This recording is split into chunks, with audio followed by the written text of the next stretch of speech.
Hallelujah. प्रभु यीशु मसीह के मधुर मीठे नाम में आप सबको जय मसीह की। और मैं पिता परमेश्वर धन्यवाद करता हूँ उसके अनुग्रह उसकी दया के लिए कि हम सभी के जीवन पर यह बात प्रकट हुई कि हम उसके भवन में आएँ और उसके वचन को सुने। आज मत्ती 13 अध्याय उसके 58 वर्ष को देखते हैं और यहाँ इस प्रकार से लिखा हुआ है, सो उन्होंने उसके कारण ठोकर खाई, पर यीशु ने उनसे कहा, भविष्यवक्ता अपने देश और अपने घर को छोड़ और कहीं निरादर नहीं होता। और उसने वहाँ उनके अविश्वास के कारण बहुत सामर्थ्य के काम नहीं किए। बहुत सामर्थ्य काम, क्योंकि हम बाइबल में देखते हैं प्रभु यीशु मसीह जहाँ जहाँ भी गए और लोग विश्वास के साथ आते रहे और लोग चंगाई प्राप्त करते रहे। लेकिन जब वो अपनों के घर आए, जब आप 53 से पढ़ेंगे तो प्रभु यीशु मसीह वहां अपने लोगों के बीच में जब गया तो उसके लोगों ने ही उसे अनादर किया, अपने उसी पुराने विचारधारा के साथ उसके साथ व्यवहार किया। जबकि दूसरी जगहों पर जाता था तो लोग उसको प्रभु कहते थे, स्वामी कहते थे, परमेश्वर कहते थे। लेकिन जब अपनों के पास आता है तो उसे अपनों ने उसे ग्रहण नहीं किया और उसे कहने लगे कि अरे ये तो वही है, बढ़ई का पुत्र है, वो मरियम का पुत्र है, वो यीशु का भाई, याकूब का भाई, ये उसके भाई बहन हमारे बीच में रहते हैं। इस प्रकार की दृष्टि से देखा। इसीलिए प्रभु उस जगह पे आश्चर्य कर्म नहीं किया। आज मैं जो कहने जा रहा हूं आपसे, कलीसियाओं में और कलीसिया से बाहर भी जब लोग चंगाई प्राप्त करना चाहते हैं तो अपने अगर पुरानी विचारधारा के साथ आएंगे, नॉर्मल, यीशु मसीह को नॉर्मल समझ लेते हैं, आम मनुष्यों के समान अपमानित शब्दों के साथ व्यवहार करेंगे, वहां आश्चर्य कर्म नहीं हो सकता है। क्योंकि लूका 4:18 में लिखा है, मैं आया हूं इसलिए कि अंधों की आंखें खोलूं, लंगड़ों को चलाऊं, अंधकार में बैठे हुए लोगों को प्रकाश दूं। मेरा अभिषेक भी इसीलिए किया गया है, आश्चर्य कर्म करने के लिए किया है कि मैं छुटकारा करूं, लोगों को चंगाई दूं, मूर्तों को जिलाऊं। लेकिन हमारे अविश्वास के कारण प्रभु काम नहीं करता है। अगर आप अपने घर में, अपनी इस कलीसिया के अंदर, हम सभी लोग, अब विशेष करके कलीसियाओं के अंदर यह जरूरत है कि अगर वो चंगाई प्राप्त करना चाहते हैं, आशीष प्राप्त करना चाहते हैं, तो अपने विचारों का नवीनीकरण कीजिए, इसे नया बनाइए। यह आपका विचार, आपका मन दूषित हो चुका है। जैसे रोमियो के 1 अध्याय उसकी जब आप 18 से आगे पढ़ना शुरू कर देंगे, 21, 22, 23 आयत 24 को, तो आगे वहाँ लिखा हुआ कि मनुष्य का व्यवहार क्या हो चुका है, कैसे दूषित हो गया है। क्योंकि लोग परमेश्वर के वचन के द्वारा शुद्ध होना नहीं चाहते हैं, जबकि परमेश्वर का वचन कहता है, तुम मेरे पास आओ, मैं तुम्हें शुद्ध करूंगा, तुम्हारे पाप क्षमा करूंगा। और लोग जो है आज कलीसिया में भी आते हैं, लेकिन 4 प्रकार के भावना के साथ जब वो आते हैं, जीवन जीते हैं, तो वो चंगाई प्राप्त नहीं करते हैं, वो घर में आशीष प्राप्त नहीं करते हैं। आज हमें और आपको जरूरत है, इस समाज को जरूरत है, एक नए विचार के साथ, मन फिराव के साथ, पश्चाताप के साथ, प्रभु का आदर करते हुए, सम्मान करते हुए, परमेश्वर का पुत्र मानते हुए हमें भवन में आकर के उसकी आराधना करना चाहिए और चंगाई प्राप्त करने के लिए अपने आप को खाली करें और अपने आप को प्रभु के सामने रख दें। वो आपको इस्तेमाल करेगा, खाली बर्तन को भर देगा, बीमारी को चंगाई देगा, बंधनों को आजाद कर देगा। परमेश्वर आजादी देने आया, स्वतंत्र करने के लिए आया है। दुष्ट आत्मा से ग्रसित है, आप रीति रिवाजों में बंधे हुए हैं, बुराइयों से बंधे हुए, बुराइयों से भरे हुए हैं। परमेश्वर आपको छुटकारा देना चाहता है। इसलिए उसने कहा मत्ती 11:28 में, हे सब परिश्रम करने वाले और बोझ से दबे लोग मेरे पास आओ। सो प्रियो, हमें आने की जरूरत है। इसलिए मैं बताना चाहता हूं, आज लोग चंगाई क्यों नहीं प्राप्त करते हैं, लोग जल्दी क्यों नहीं ठीक होते हैं। 4 बातें हैं और मैं चाहता हूं कि आप विश्वास की अद्भुत रेखा जो किताब है स्वर्गीय डॉक्टर पोलुंगी चो की, आप उस किताब को पढ़ें, उसी से लिया गया है। और बाइबल के अंदर भी परमेश्वर ने यहाँ पे मत्ती 13 अध्याय में लिखा हुआ है, उसके 57-58 आयत में, कि प्रभु यीशु अपनों के घर गए, अपने लोगों के बीच में गए, लेकिन लोगों ने उसको क्या सम्मान नहीं दिया, लोगों ने उसका आदर नहीं किया, उस पर विश्वास नहीं किया। जबकि इब्रानियों में लिखा है कि प्रभु के पास आने वालों के लिए जरूरत क्या है, वो विश्वास के साथ आए।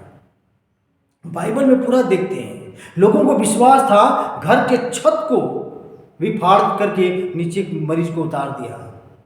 लोग छूने से, कपड़े छूने से लोग चंगे हो गए। यह एक विश्वास है, उसके प्रति आदर है, उसके प्रति सम्मान है। बहुत से लोग अपने जीवन में 4 बातें ऐसी हैं जिससे वो चंगाई नहीं प्राप्त करते हैं। अगर इसको आप दूर करें तो आप जरूर चंगे हो जाएंगे। यह परमेश्वर के वचन में भी लिखा हुआ है। पहली बात मैं बताना चाहता हूं, द्वेष भावना रखना, जलन रखना, ईर्ष्या करना, यह एक बीमारी के समान है आपके अंदर, कि जो आपके अंदर बीमारी हो चुकी है, आप उससे चंगे नहीं हो पा रहे हैं। और यह जरूरी है कि मनुष्य अपने विचारों को साफ करके आए, प्रभु के सामने समर्पण कर दे, अपने गुनाहों को मान ले, द्वेष की भावना दूर कर दे, अंदर से निकाल दे, ताकि प्रभु यीशु की चंगाई आपके जीवन में आ सके। यह द्वेष, जलन की जो भावना है, आपने माचिस की तीली देखा होगा, जब लोग जलाते हैं, जलाने से पहले कितना अच्छा लगता है, माचिस की तीली भी लगता है बहुत बढ़िया, लेकिन जैसे जैसे वो जैसे जलाते हैं, जलाने के बाद वो जलता जाता है, जलता जाता है, एक बार लास्ट में क्या होता है, पूरा जल जाता है, वो काला हो जाता है। ऐसे ही मेरा और आपका जीवन भी है। जो लोग जलन रखते हैं, ईर्ष्या करते हैं, घृणा है, द्वेष की भावना है, वो बीमारी से चंगा नहीं होने देता है। इसलिए उसको जरूरी है आप अपने जीवन से निकाल दें।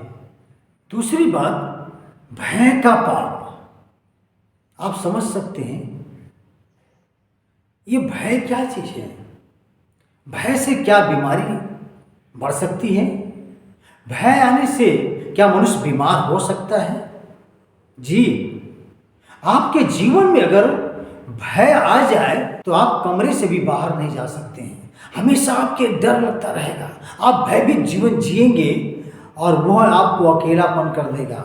आपके पूरे शरीर पे, सारी शरीर की इंद्रियों पे वो काम करेगा, जो बार बार आप वही सोचने को मजबूर करेगा और आप उसी से ग्रसित हो जाएंगे और भयंकर बीमारी वह घेर लेगी भय की। क्योंकि डॉक्टर पोलुंगी चो के साथ भी ऐसी घटना घटी थी।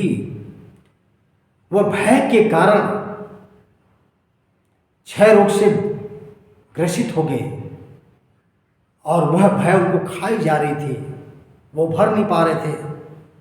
लेकिन जब उनके जीवन में भय दूर हुआ तो वो चंगे हो गए, क्योंकि परमेश्वर ने कहा, मैं तुम्हारे बीच में आ गया हूं तुम्हारा भय दूर करने के लिए। तुम मुझ पर विश्वास करो, मैं तुम्हारे पास हूं, शैतान तुम्हारा कुछ नहीं करेगा। क्योंकि शैतान मनुष्य के जीवन में भय लाएगा, द्वेष लाता है, घृणा लाता है, बैर भाव लाता है। इसलिए प्रियो, हमें प्रभु यीशु को अपने जीवन में लेना है और भय को दूर करना है, क्योंकि प्रभु यीशु मसीह सर्वशक्तिमान, सर्वव्यापी, सर्वज्ञानी परमेश्वर है। हमारे भय को दूर करने के लिए आया। हम अपने जीवन में कई प्रकार के भय से भयभीत जीवन जीते हैं। कर्ज भी एक भय होता है। कर्ज में डूबा हुआ व्यक्ति हमेशा भय रहता है, कर्ज वाले ने आ जाए, कर्ज वाले ने आ जाए, मेरे पास पैसा नहीं है। कभी कभी आत्महत्या लोग कर लेते हैं। इसलिए अपनी सारी चिंता यहोवा पे डाल, अपनी बीमारी परेशानी जो भयभीत है उन सब चीज़ को प्रभु पे डाल दें और प्रभु से कहें मुझे तू चंगा कर, इस भय से मुक्त कर, और प्रभु आपको चंगाई देगा। तीसरी बात, हीनता की भावना आपके जीवन में आना, अपने आप से घृणा आना। हीनता जो है अपने आप से, जैसे कि जीवन में गरीबी आ गई तो अपने आप से लोग कोसने लगते हैं, अपने आप में ही बड़ा अजीब महसूस करते हैं, मैं गरीब क्यों हूँ, मैं अमीर क्यों नहीं बना, मैं गरीब बस्तियों में क्यों रहता हूँ, झोपड़ियों में क्यों रहता हूँ, मैं ऐसी गंदी जगहों पे क्यों रहता हूँ, मैं क्यों पैदा हो गया। अपने आप को हीन भावना में रखना। परमेश्वर के दास ने बताया, कभी कभी मनुष्य के जीवन में व्यवसाय में असफल जब व्यक्ति हो जाता है, मैं तो असफल हो गया, मैं आत्महत्या कर लूँ, मैं दूर भाग जाऊँ, मैं चला जाऊँ, लोग मुझे क्या कहेंगे। ये हीनता की भावना शरीर के अंदर प्रवेश जब करता है, व्यक्ति अपने आप को अकेले महसूस करने के साथ साथ आत्महत्या करते हैं, देश छोड़ना चाहते हैं, लोगों को छोड़ना चाहते हैं, समाज को छोड़ना चाहते हैं। लेकिन यह समाधान नहीं है। परमेश्वर के पास आए, परमेश्वर आपको सफल बनाएगा। नीति वचन 16 अध्याय में जाएं, 20 आयत के अंदर वचन कहता है, जो वचन पे मन लगाता है वह कल्याण पाएगा। सो प्रियो, आप और हम यहोशू 1:8-9 आयत को देखें, वो कहता है रात और दिन परमेश्वर के वचन पे ध्यान लगा, रात को दिन को, और प्रार्थना कर, तुझे हर काम में सफलता देगा, तुझे उन ऐसी जगहों से उठा करके ऊपर ले आएगा। परमेश्वर का वचन कहता है कूड़े से, घूर से उठा करके सिंहासन में बैठाने वाला परमेश्वर है। इसलिए प्रियो, हमें और आपको जरूरत है कि वहाँ से अगर उठना है गरीबी से, असफलता से, हीन भावनाओं से, तो अपने आप को परमेश्वर के हाथों में दे दें, यीशु को अपने पास ले लें, अपने जीवन में ले लें, वचन पे मन लगाएं, वचन को पढ़ें। परमेश्वर का वचन आपको ऊपर लेके आएगा, हीनता की भावना दूर करेगा। चौथी बात, अपराधीपन की भावना, अपराधीपन का भावना। आप समाज में देख रहे होंगे, जो लोग अपराध करते हैं वो खुल करके पब्लिक के सामने नहीं रहते हैं, हमेशा छिप छिप करके जीवन जीते हैं। जो गलत काम करते हैं वो भी अपने आप को छिपाते हैं, और एक दिन जब उनके अपने आप में आते हैं तो उन्हें बुरा लगता है अपने अपराधपन का। मैंने गलत किया, मैंने गलत उसको मार दिया, हमने लूटा लोगों को, हमने पीटा लोगों को, हमें ऐसा नहीं करना चाहिए था, वो अच्छे लोग थे, हमने ये जो काम किया वो गलत है। उसको अपने अंदर अपराधीपन का महसूस होना, गलत संबंध बनाया हुआ आपको खाया जाएगा, आपको खाएगा, मैंने एक गलत काम किया। इसलिए इन 4 बातों को हम ध्यान में रखें। इन सब से छुटकारा देने वाला सिर्फ परमेश्वर है, वह आजाद करने के लिए आया। हमारा जीवन अंधकार में है, प्रभु रोशनी देने के आया। वो कहता है मैं जगत की ज्योति हूं, तुम भी जगत की ज्योति हो, तुम मेरे पास आओ, मैं पाप क्षमा करने का मुझे अधिकार है, मैं तुम्हारे पाप क्षमा करूंगा, तुम अपने पापों को मान लो। पहला यूहन्ना की पत्री 1:8 में लिखा है कि हम अपने पापों को मान लें। इसलिए अपराधीपन की भावना से आपको निकलना है, तो अपने अपराधों को प्रभु यीशु को दे दीजिए, क्योंकि वह क्रूस पे यूं ही नहीं मरा, बल्कि हमारे हर प्रकार के पाप, जैसे यशायाह 1:18 में लिखा है, तुम्हारे पाप चाहे लाल रंग के हों चाहे अर्गवानी रंग के हों, अगर तुम स्वीकार कर लो तो परमेश्वर से धो करके क्षमा करके वह हिम के समान बना देगा। इसलिए प्रियो, हम किसी प्रकार की भावना में जी रहे हैं जो गलत है, जो आपको खाई जा रही है, जो नुकसानदेह है, आप प्रभु यीशु के पास आइए।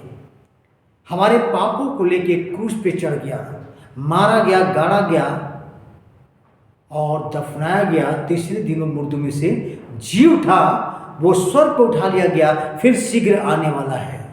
इसलिए हम इन भावनाओं से आपको और हमें निकलने की जरूरत है। तब आपके जीवन में जब आपका मन, हृदय, आपका मस्तिष्क, शरीर जब नवीनीकरण हो जाएगा, जब हम स्वीकार कर लेंगे, परमेश्वर की चंगाई आपके पास होगी। और जहां लोग अपमान करते हैं, जहां अविश्वास है, जो लोग उसके पास नहीं आना चाहते हैं, अपने वो इन्हीं भावनाओं में लोग मरेंगे। इसलिए यहाँ लिखा था मत्ती में 13:58 में, और उसने वहाँ उनके अविश्वास के कारण बहुत सामर्थ्य काम नहीं किया। परमेश्वर आज भी आपके जीवन में, इस संसार वालों के जीवन में, वो बहुत ऐसे आशीष उड़ेल देना चाहता है, बहुत ऐसे चंगाई देना चाहता है, बड़े बड़े आश्चर्य कर्म करना चाहता है आपके जीवन में। आप अपने आप को प्रभु के हाथों में समर्पित कर दें, अपने विचारों को नवीन कर लीजिए, अपने हृदय को नवीन कर लीजिए, अपने मस्तिष्क को नवीन कर लीजिए। आज परमेश्वर आपको चंगा करना चाहता है। आप द्वेष की भावना से अलग हो जाइए, भय से अलग हो जाइए, हीनता की भावना से अलग हो जाए, अपराधीपन की भावना से अलग हो जाए। सब कुछ प्रभु के हाथ में समर्पित कर दें और यीशु को अपने जीवन में ग्रहण कर लें। वो आपको आज़ाद करके, स्वतंत्र करके एक सामर्थ्य भरा बनाएगा, आपको आशीष भरा बनाएगा, आपको आपके जीवन में आशीष देगा, आपके घर में आशीष देगा, पारिवारिक जीवन में आशीष देगा, आने वाली पीढ़ी को आशीष देने का परमेश्वर का वायदा है। इसलिए हम और आप, सारे जहां के लोग, हर कलीसिया के लोग अपने विचारों के साथ जो आए हैं, यहाँ बैठे हुए लोग, आज नवीन कीजिए, स्वीकार कर लें, हर प्रकार के बातों को जो बुराई की हैं प्रभु के हाथों में दे दें और परमेश्वर आपको चंगाई दे देगा। प्रभु आपको छुएगा, आप चंगे हो जाओगे। इसलिए हम अपने नए विचारों का नवीनीकरण करें, अपने विचारों को नवीनीकरण करें, तब आपके जीवन में चंगाई आ जाएगी। प्रभु हम सबको बहुत ऐसे आशीष